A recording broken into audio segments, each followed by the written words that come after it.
C3.ai CEO Stephen Ehikian. Stephen, it's good to see you. So what's the status of getting the go-to-market motion fixed that really hit the stock earlier, and how did that play out in the quarter?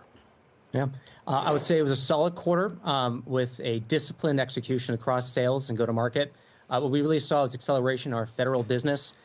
We also saw key blue chip customers, and we saw the ability to go up market as well with some high volume, high value, seven-figure deals. This is despite the headwinds in the federal space with a 43-day shutdown in the government. But overall, I would say I'm very proud of the execution of the C3.ai team.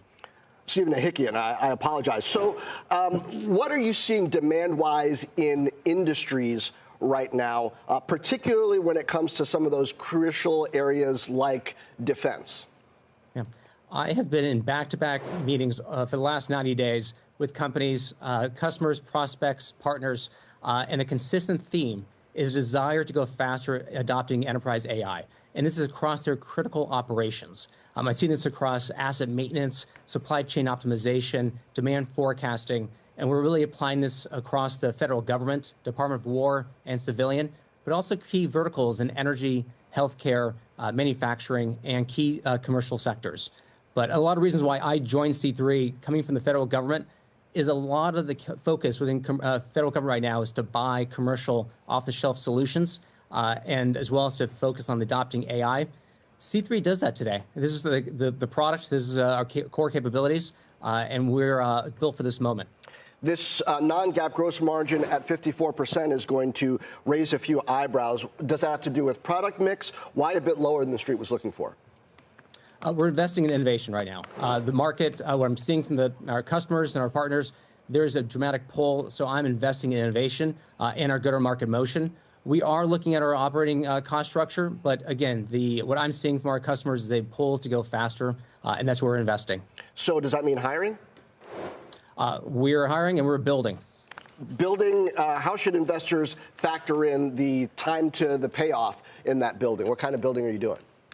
The key is to convert what we call an initial production deployment. So our IPDs with our customers, we are trying to deploy these applications as fast as possible to deliver economic value. You're going to hear that a lot from C3. Our use cases are not simple chatbots.